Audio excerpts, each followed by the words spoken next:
사랑과 은혜가 많으신 저희들의 하나님, 지난 긴 시간 동안 이 세상은 코로나로 인해 많은 고통과 불편한 가운데 살아왔습니다. 그러한 불편함과 고통 속에서도 저희들을 안전하게 주님의 곁으로 인도해 주신 주님, 주님께 감사를 드립니다. 코로나로 인해 많은 사람들이 죽어나갔고 또 많은 사람들이 정신적으로, 육체적으로 많은 불편함을 겪고 살아왔습니다.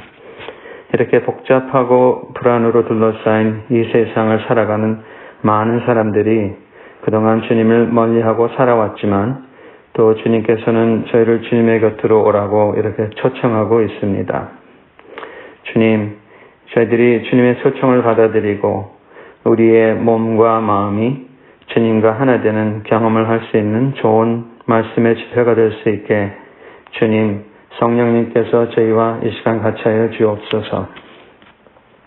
그리고 오늘 이 저녁 하나님의 말씀을 전하실 박성화 목사님께 성령님께서 같이 해주셔서 주님께서 저에게 주시는 말씀이 우리 마음속 깊이 새겨질 수 있도록 도와주시옵소서. 그래서 우리가 이 마지막 시대를 잘 준비하고 살아갈 수 있으며 또 주님을 닮아갈 수 있는 지혜로운 우리가 될 수 있게 도와주시옵시고 각처 모든 곳에 흩어져 있는 모든 재림신도 형제 자매들 모두에게 축복 내려주시옵소서. 예수님의 이름으로 기도했습니다. 예수 이름 높이자 능력의 그 이름 예수 이름 높이자 구원의 그 이름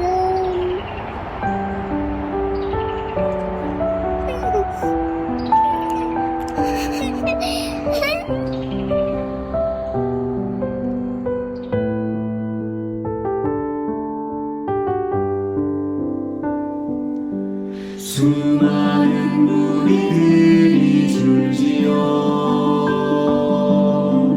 그분을 보기 위해 따르네.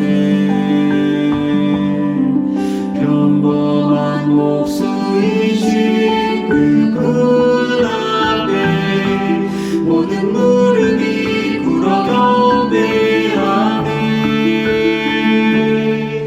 모든 문제들 하나하나 죽음까지도 힘을 잃고 생명의 근원 되신 예수 이름 앞에 모든 권세를 굴복하네.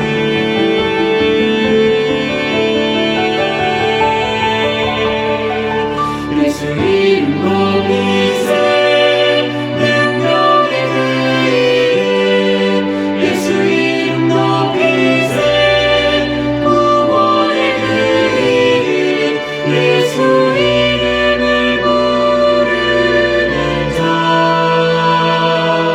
예수 이름을 믿는 자 예수 이름 앞에 나오는 자 복이 있도다.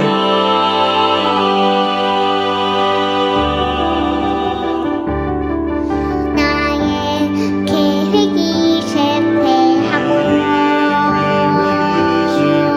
나의 소망이 끊어질 때 삶의 주관자 되신 그분 앞에 나의 무릎이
주말은 우리들이 주시어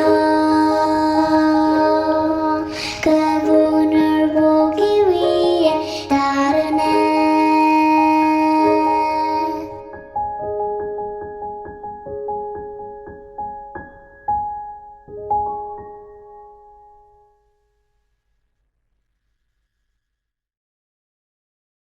먼저 하나님 말씀 고린도후서 2장 15절 16절의 말씀을 제가 봉독하겠습니다.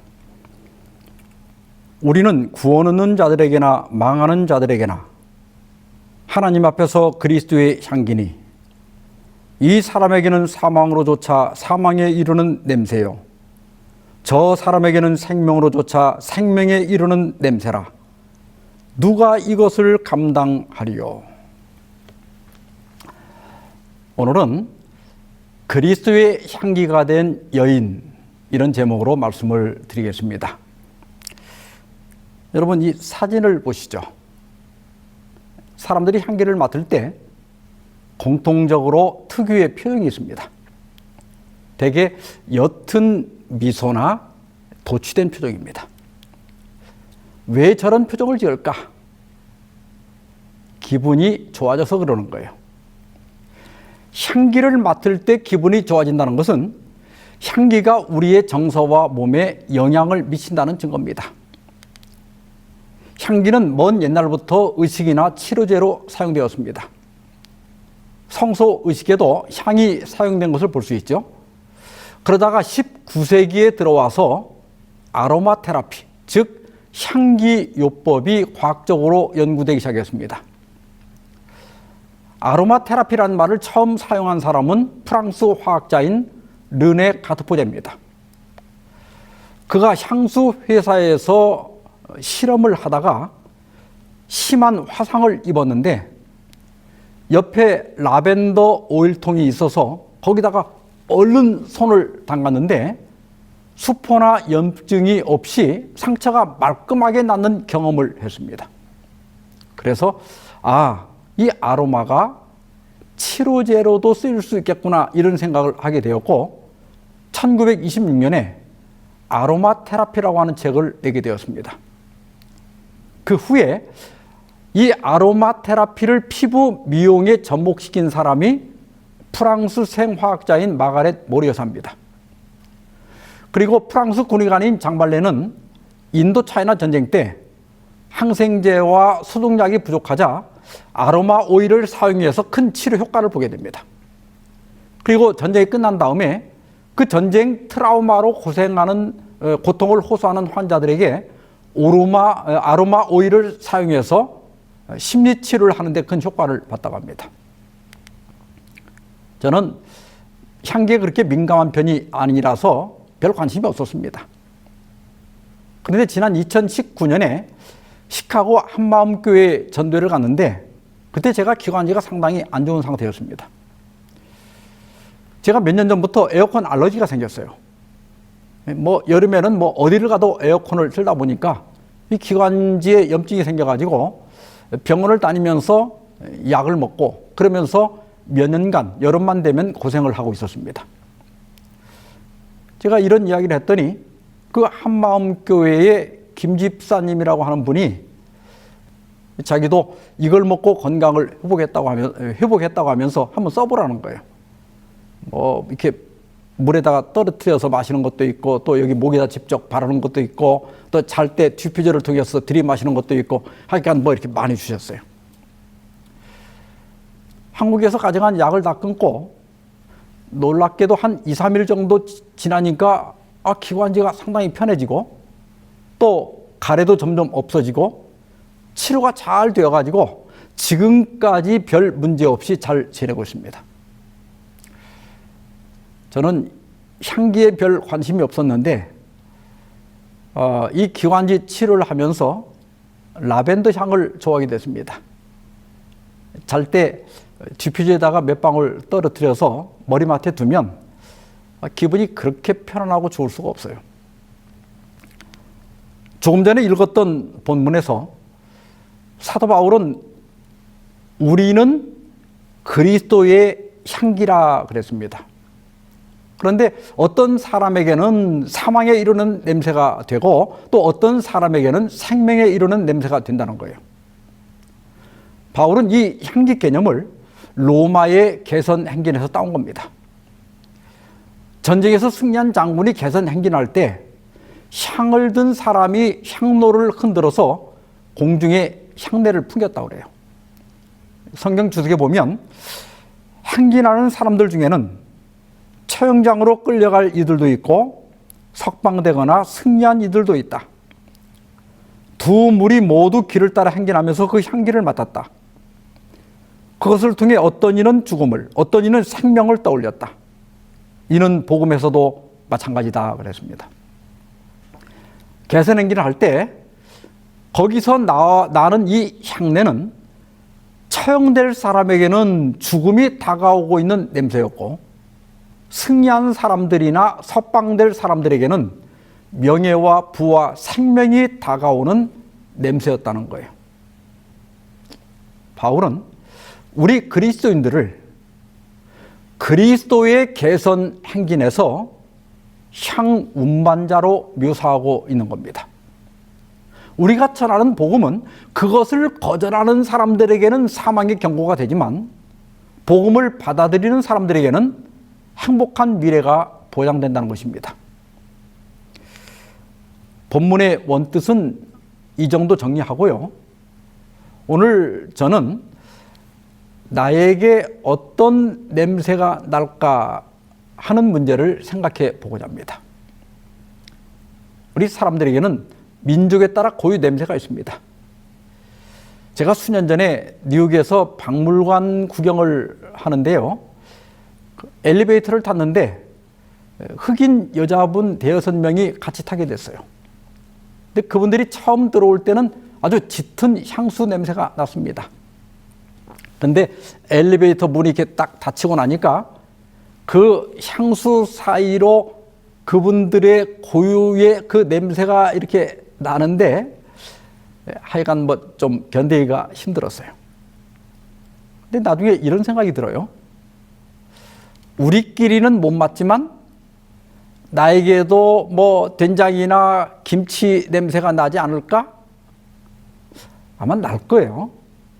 그래서 제가 미국에 올 때는 한두 주간 정도 가능한 한 된장이나 김치나 이게 마늘 들어간 것을 잘 안 먹으려고 합니다.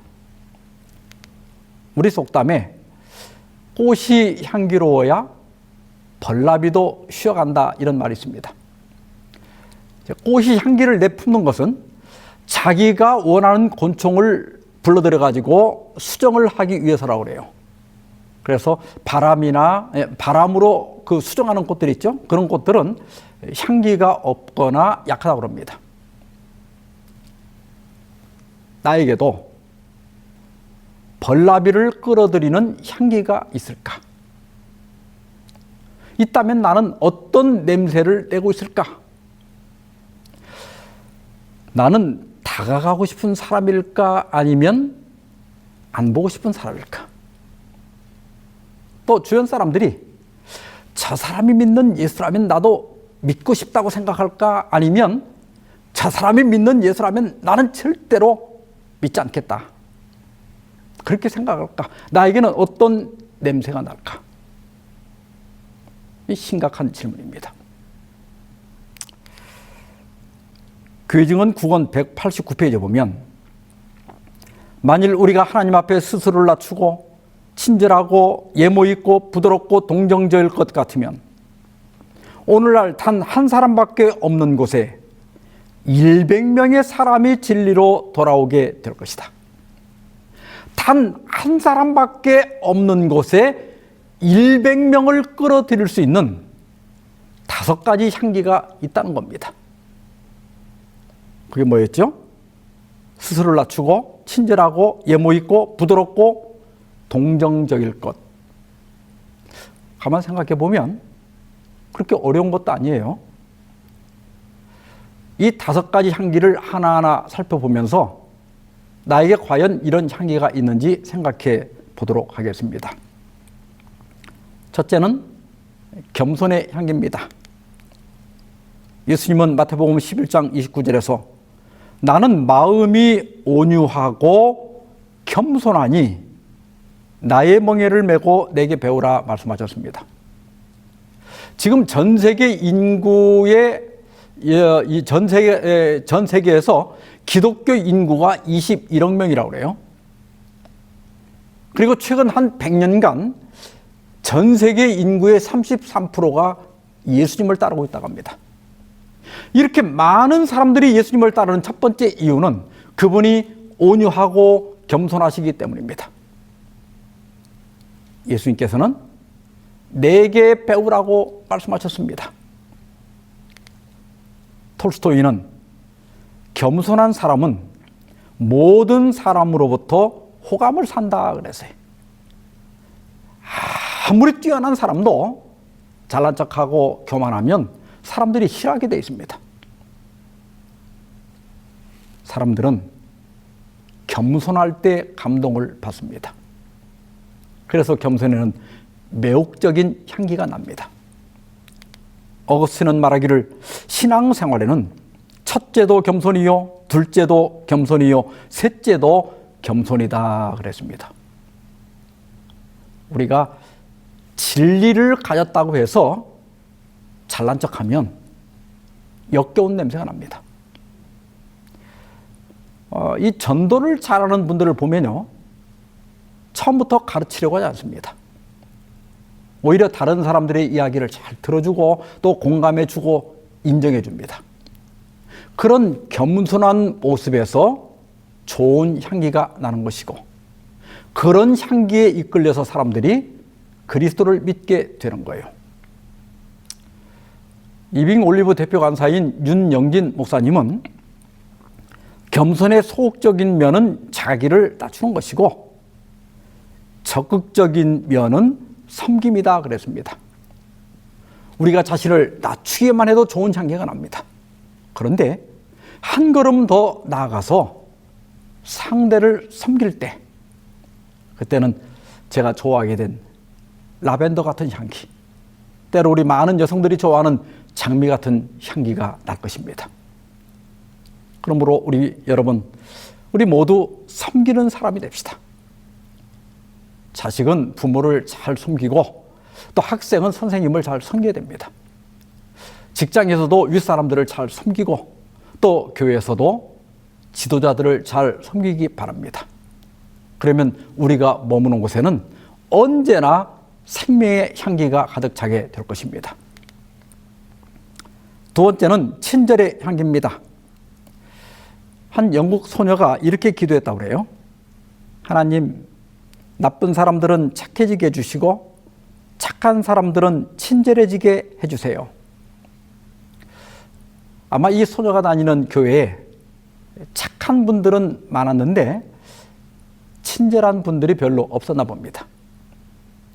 그런데 예수님은 어린아이들에게도 친절한 분이셨어요. 마태복음 19장 13절 14절에 보면 그때 사람들이 예수께 안수하고 기도해 주심을 바라고 어린아이들을 데리고 오매 제자들이 꾸짖거늘 예수께서 이르시되 어린아이들을 용납하고 내게 오는 것을 금하지 말라. 천국이 이런 사람의 것이니라. 제자들은 떠들고 이리저리 뛰어다니는 그 어린아이들을 방해꾼이라고 생각했어요. 그러나 예수님은 그런 방해꾼들에게도 친절한 분이셨습니다. 김인강 교수님에게는 따라다니는 수식어가 많습니다.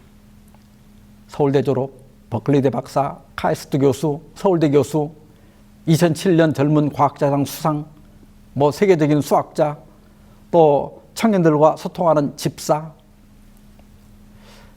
이분의 경력은 화려하지만 2살 때 소아마비로 2 다리를 다 사용할 수 없게 되었습니다.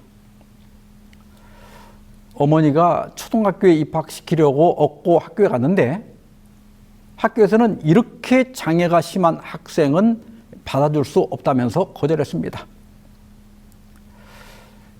김 교수님은 그 재활원에서 힘들고 외로운 생활을 하면서 자신이 왜 사는지 끊임없이 질문했지만 그 답을 찾지 못했다고 그랬어요. 대학생이 되고 어느 가을에 수업을 마치고 집으로 가려고 하는데 비가 오는 거예요. 그런데 두 손을 이렇게 목발을 짚고 집어야 했기 때문에 우산을 쓸 손이 없었습니다. 그래서 비를 고스란히 맞으면서 걷고 있었어요. 그때 누군가 나에게 우산을 씌워주었다. 우산은 너무 작아 곧 둘 다 젖기 시작했다. 나는 그 누나에게 말했다. 저는 이미 젖었으니 혼자 쓰고 가세요. 하지만 그 누나는 끝까지 같이 가겠다고 우겼다. 학교 정문을 나설 때쯤 그 누나는 하나님에 대해 생각해 본 적이 있느냐고 물었다. 나는 공격하듯이 대답했다. 아마 지금 옆에 계신 분보다 수백 번, 아니 수천 번은 더 생각했을 겁니다. 그 말은 거짓이 아니었다. 그동안 나의 존재의 의미에 대해, 존재의 목적에 대해 얼마나 많이 신에게 물었던가. 그 누나는 나를 신림동의 지하방까지 데려다주고 한 선교단체를 소개해 주었다. 이후 나는 요한복음을 읽으며 빛으로 오신 예수님, 말씀이 육신이 되어 오신 예수님, 세상의 로고스가 되신 예수님을 알아가기 시작했다. 자신이 왜 살아야 하는지 그 답을 찾지 못했던 이 김 교수님에게 삶의 희망을 주고 살아야 하는 이유를 알려주고 또 훌륭한 그리스도를 교수가 되게 하고 또 예수님을 만나게 한 것은 한 여학생의 친절의 힘이었습니다. 리비엔 헤럴드 1899년 7월 4일자에 보면 그리스도는 우리의 뿌리이다. 이 뿌리에 접붙임을 받은 모든 사람은 그리스도께서 맺은 열매를 맺을 것이다. 그들은 말의 재능이나 접대, 친절, 그리스도인 예의와 공손함, 그리고 하늘의 고상함으로 그의 품성의 향기를 풍길 것이다. 그 왼쪽에 있는 그림은 브라질 리우데자네이루에서 한 관광객이 찍은 사진이라고 합니다. 한 노인이 맨발로 다니는 가난한 소녀에게 자기 신발을 벗어주고 있어요. 여러분, 이 얼마나 달콤한 향기입니까? 이런 친절의 향기가 우리를 통하여 우리 가정과 교회 또 지역사회에 항상 그리고 널리 풍기게 되기를 주의 이름으로 축원합니다. 세 번째는 예모의 향기입니다. 치료봉사 489, 490페이지 보면 그리스도교는 사람을 신사로 만들어줄 것이다. 그분께서는 예의가 바르셨다. 복음은 이 세상에 유행하는 형식적인 예의를 권장하지 않고 마음속에 있는 진정한 친절에서 나오는 예절을 권장한다. 예수님의 예의는 커티어스였다. 이 커티어스는 원래 왕실을 섬기는 데 적합한 이런 뜻이라고 그래요. 이것은 깊은 마음에서 우러난 적극적인 배려나 정중함을 나타냅니다. 반면에 여기 이 세상에 유행하는 형식적인 예의할 때 이 예의는 블라인드nes입니다. 이것은 그냥 예의상 의례적으로 하는 예의를 의미합니다. 그리스도교는 사람을 신사로 만들어 줄 것이다. 하는 말과 행동이 예쁜 사람이 있습니다. 그런 사람이 바로 향기로운 사람입니다. 한국 최대 헤드헌팅 회사인 캐리어케어 신현만 회장은 이 사람을 뽑을 때 성과와 능력을 중시해야 됩니까? 아니면 태도와 가치를 우선해야 합니까? 이런 질문을 많이 받는다고 그래요. 신 회장은 거침없이 경험과 지식, 능력과 성과보다는 태도와 가치관이 중요하다 이렇게 답한다고 합니다. 왜냐하면 기술과 지식은 교육 훈련을 통해 개선할 수 있지만 태도나 가치 등 정서적 역량은 바꾸기가 어렵기 때문이라고 합니다. 지식보다 태도가 중요하다. 이 말은 이렇게 바꿀 수 있어요. 진리보다 그 진리를 전하는 사람의 태도가 중요하다. 그래서 재림신도의 가정 427페이지 보면 그리스도를 따르는 자들이라고 공언하면서도 언어와 태도에 있어서 거칠고 불친절하고 예모가 없는 이들은 예수님께 배우지 못한 사람들이다. 난폭하고 거만하며 흠잡기를 일삼는 사람은 그리스도인이 아니다. 왜냐하면 그리스도인이 되는 것은 그리스도와 같이 되는 것이기 때문이다. 우리가 신앙을 하면서 진리도 분명히 깨달아야 하지만 예의도 배워야 합니다. 사람들은 우리가 가진 진리에 매혹되는 것이 아니라 우리의 진실함과 예모에 매혹되는 것입니다. 한 30년도 훨씬 전에 충주에 있는 한 교회에 전도를 갔습니다.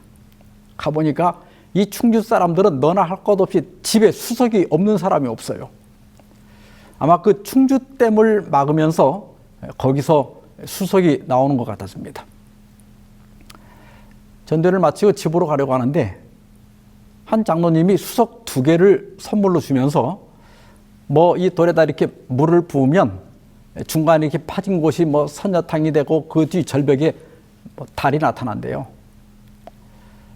그런데 제가 그때는 자가용이 없어가지고 버스를 타고 가야 되는데 이렇게 돌을 들어보니까 굉장히 무거운 거예요. 그래서 이걸 가져가야 하나 마나 이렇게 고민을 하다가 실례지만 좀 물어봤어요. 이게 얼마짜리예요? 이렇게 물어봤더니 한 20-30만 원 정도 한다는 거예요. 이게 한 개당 한 20-30만 원 한다는데 이게 아까워서 그냥 들고 집에까지 왔습니다. 책상 앞에 두긴 뒀는데 뭐 수석에 별 관심이 없다 보니까 먼지만 쌓이는 거예요. 그러다가 발령이 나서 이사를 했는데 나중에 이삿짐을 풀어보니까 받침대 그 다리 하나가 부러져서 돌을 세워놓을 수가 없는 겁니다. 버리자니 그래도 이게 20-30만 원짜리인데 좀 아깝고 이걸 어디다 쓰나 이렇게 생각하다가 여름에 문을 열면 자꾸 이렇게 바람에 닫히는데 그 문 받침대로 쓰니까 이게 무거워서 아주 딱 좋았습니다. 아마 수석하시는 분들이 들으면 저런 무식한 사람이 있나 이럴 거예요. 우리가 정말 좋은 진리를 가지고 있지만 일반 사람들은 그게 진리인 줄 모릅니다. 사람들은 진리가 아니라 그 진리를 전하는 우리의 태도를 보고 진리를 받아들이는 것입니다. 그래서 우리는 진리도 가져야 하지만 무엇보다도 예모 있는 사람이 되어야 합니다. 보험교역자 122페이지 보면 그리스도인의 친절과 예의는 기독교를 옹호하는 가장 힘있는 논증이다 그랬습니다. 우리 언어와 태도에 있어서 친절과 예의 있는 재림 신도들이 되기를 바랍니다. 배려하고 양보하고 정중하고 공손한 태도로 사람들을 대하시기 바랍니다. 그렇게 해서 우리 교회가 또 우리 가정에 예모의 향기가 가득하기를 간절히 바랍니다. 네 번째는 부드러움의 향기입니다. 여기 텐더 하티드는 사전적 의미는 뭐 다정한 또 뭐 상냥한 인정 많은 그런 뜻인데 원래 의미는 상대방의 인간적인 연약성을 깊이 이해하는 태도를 가리킨다고 그래요. 마가복음 14장 37절 38절에 보면 돌아오사 제자들이 자는 것을 보시고 베드로에게 이르시되 시몬아 자느냐 내가 한시도 깨어있을 수 없더냐 시험에 들지 않게 깨어있어 기도하라 마음에는 원이로되 육신이 약하도다. 십자가가 목전에 다가오자 예수님의 인성은 이해할 수 없는 두려움을 느꼈습니다. 물론 십자가의 고통도 고통이지만 하나님과의 그 분리, 유다의 배신, 또 베드로의 부인, 제자들의 도망, 또 유대인들의 거절, 고문과 재판, 거기에다가 사탄의 음모에 예수님은 홀로 맞서야 했습니다. 이럴 때 사람은 그 고통을 함께 나눌 그럴 사람을 갈망합니다. 예수님의 인성은 제자들의 동정을 갈망했습니다. 주님, 염려 마십시오. 제가 끝까지 옆에 있겠습니다. 이렇게 격려할 사람이 옆에 있다면 얼마나 힘이 되겠습니까?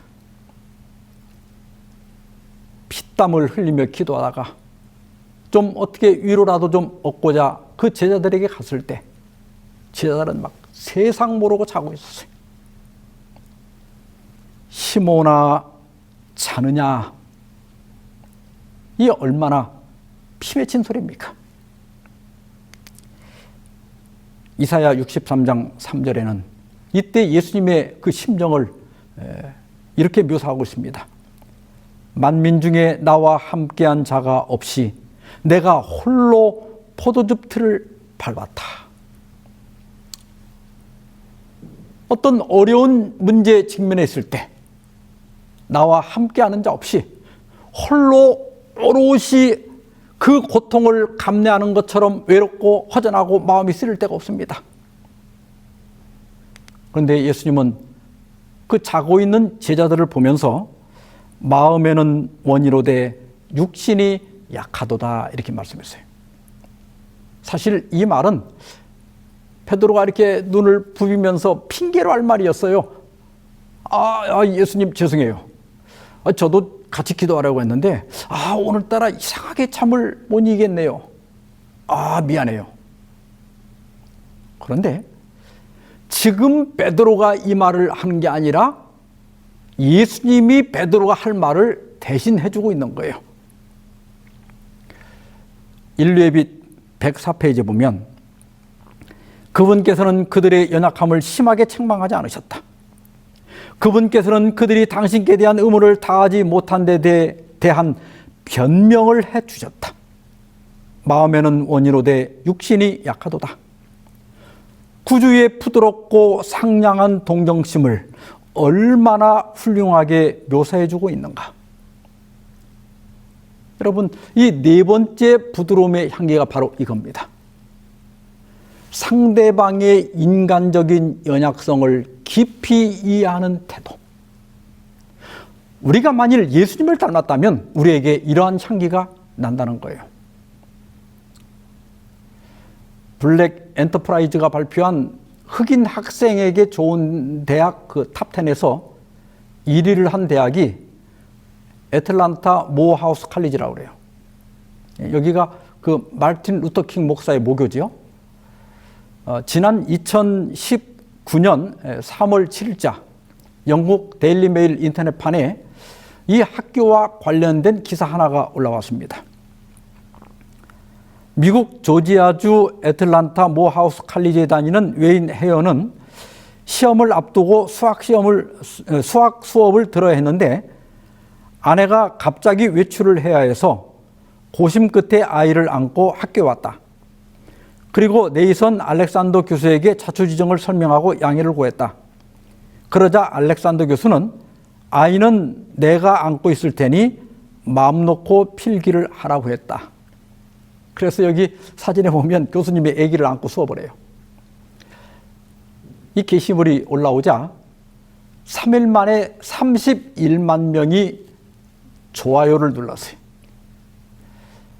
알렉산더 교수는 외신과 인터뷰에서 아이까지 돌보며 해야 하는 여건에서 최대한 도와주고 싶었다 이렇게 말했다고 그래요.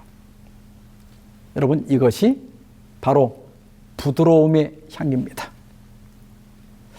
아마 저 같으면 여기가 뭐 어린이집인 줄 아냐 이렇게 호통을 쳤을지 모르겠어요. 그러나 알렉산더 교수는 오죽했으면 5개월 된 딸을 데리고 학교에 왔을까? 그 상대방의 입장을 그렇게 생각해 준 겁니다. 치료봉사 151페이지 보면 부드러운 정신과 친절하고 상냥한 태도는 실수한 사람들을 구원해내고 많은 죄를 가려워준다 그랬어요. 실수하고 또 문제를 일으킨 그 사람들 대부분이 일부러 문제를 일으키려고 그렇게 하는 것은 아닙니다. 대부분은 모르고 하는 것이고 때로 알면서도 자기도 안 되기 때문에 그렇게 하는 거예요.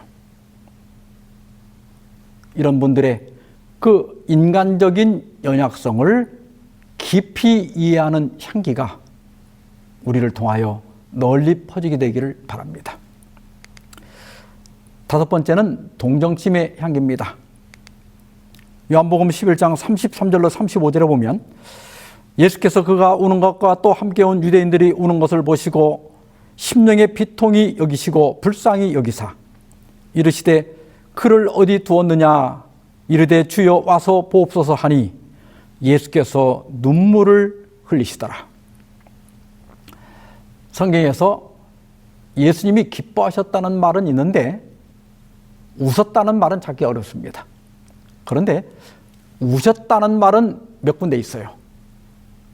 누가복음 19장 41절에 보면 멸망한 예루살렘의 그 운명을 보시면서 우셨다고 그랬고 또 여기 오빠를 잃고 슬퍼하는 마리아를 보시면서 눈물을 흘리셨다 그랬습니다. 고통당하는 분들을 보면서 그와 함께 있어주고 그를 동정하는 것은 아름다운 향기입니다. 복음교육자 140페이지 보면 사람이 사람에 대하여 몰인정함이 우리 인류의 가장 큰 죄악이다 그랬습니다. 어느 통계에 따르면 암 환자가 자살하는 경우는 드문데 에이즈 환자나 또 아주 심한 피부 질환자 중에 자살하는 분들이 적지 않다고 그래요. 그 이유는 소외감 때문입니다. 어려운 일을 당할 때 누군가 옆에 있어주고 자기 편을 들어주고 자기를 동정해 주는 것은 큰 힘이 됩니다. 그래서 로마서 12장 15절에 즐거워하는 자들로 함께 즐거워하고 우는 자들로 함께 울라고 말씀하셨습니다. 인간시장이라는 장편 소설로 한국 역사상 첫 밀리언셀러 그 소설가가 되고 또 15대 16대 국회의원을 지낸 김홍신 씨가 쓴 인생 사용 설명서라는 책이 있습니다. 이 책에 보면 향기나는 사람은 다른 이의 고통을 해결해 주려는 심성과 다른 사람을 기쁘게 해주려는 마음을 가진 사람이다 그랬습니다. 저는 이렇게 출장을 많이 다니면서 그런 성도들을 정말 많이 만났습니다. 처음 보는 사람이고 또 헤어지면 언제 다시 만날지 모르지만 뭔가 도울 일이 없을까? 어떻게 하면 내가 즐거운 시간을 보내게 할까? 신경을 써주고 도와주시는 분들이 각 교회마다 꼭 계셨습니다. 저는 이런 분들이 바로 그리스도의 향기라고 생각합니다. 에밀리 디킨슨은 변호사였지만 외출을 극도로 자제하며 은둔 생활을 했습니다. 그 이유는 실형 문제도 좀 있었고 또 병든 어머니도 돌봐드려 했고 또 주의원이었던 그 아버지와 갈등도 좀 있어서 하여튼 뭐 여러 가지 원인이 있었다고 그래요. 그녀는 은둔 생활을 하다가 55의 나이에 요절을 했습니다. 근데 그가 남긴 시 중에 내가 만약이라는 감동적인 시가 있습니다. 내가 만약 한 사람의 가슴앓이를 멈추게 할 수 있다면 나 헛되이 사는 것은 아니리. 내가 만약 누군가의 아픔을 덜어줄 수 있다면, 혹은 고통 하나를 가라앉힐 수 있다면, 혹은 기진맥진한 울새 한 마리를 둥지로 돌아가게 도울 수 있다면 나 헛되이 사는 것은 아니리. 오늘 하루 속상해하는 누군가를 위로했다면, 아픈 누군가에게 약 하나 건넸다면, 외로운 분들에게 전화 한 통이라도 했다면, 심지어 지친 참새 한 마리를 둥지로 돌아가게 도왔다면 헛되이 산 것은 아니다 하는 거예요. 이런 동정심의 향기가 나를 통하여, 우리를 통하여 우리 교회와 가정에 충만하기를 간절히 바랍니다.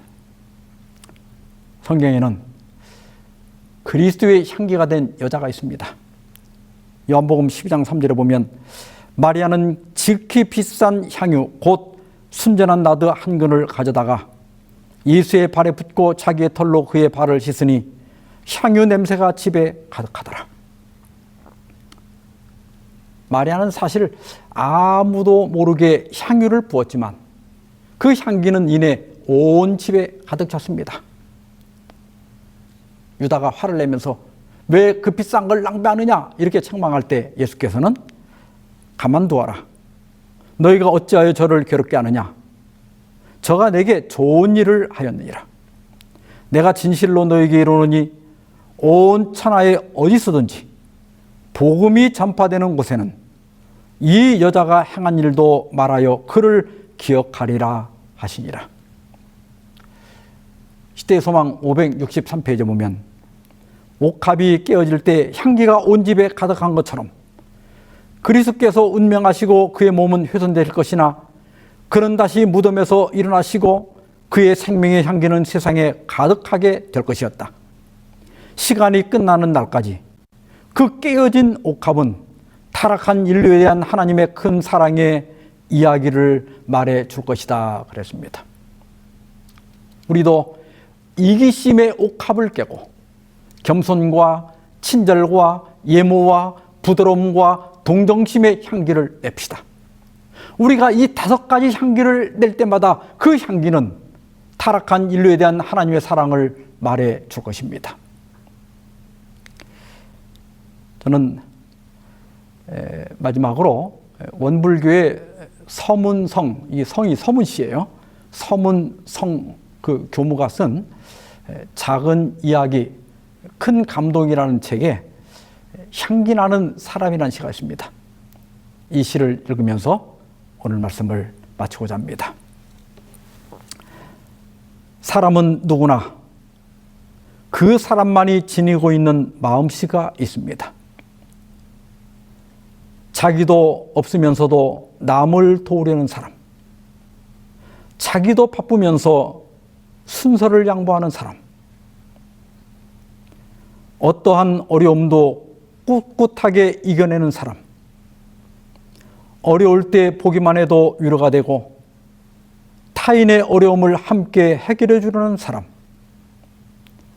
나의 허물을 감싸주고 나의 미흡한 점을 고운 눈길로 봐주는 사람, 자기 몸을 태워 빛을 밝히는 촛불과도 같이 상대를 배려하고 도움을 주는 사람, 인연을 깨트리지 않는 사람, 삶을 진실하게 함께하는 사람은 잘 익은 진한 과일향이 나는 사람입니다. 그런 마음, 그런 향기, 그런 진실. 향수를 뿌리지 않아도, 촛불을 켜지 않아도 넉넉한 마음과 진한 과일향이 풍기는 그런 사람이 되었으면 좋겠습니다.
여정 늘 시험하려도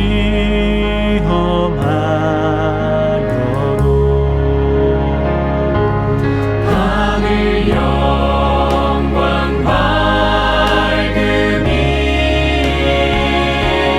어둠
자비하신 주님, 오늘 저에게 어떤 냄새가 나는지 살펴보게 해주셔서 감사합니다.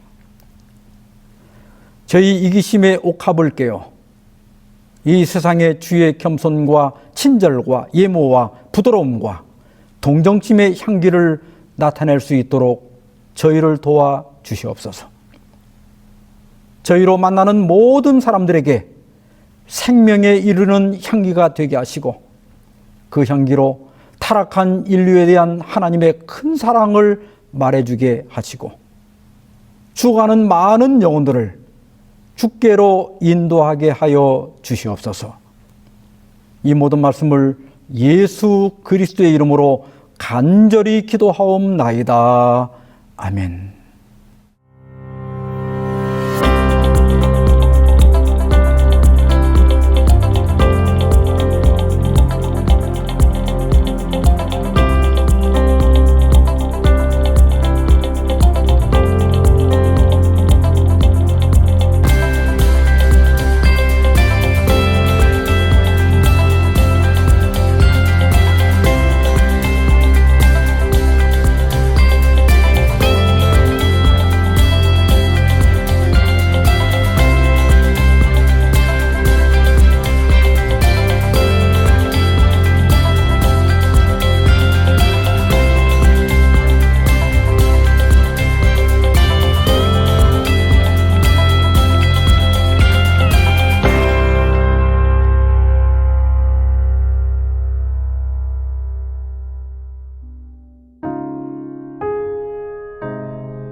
주님이 찾으시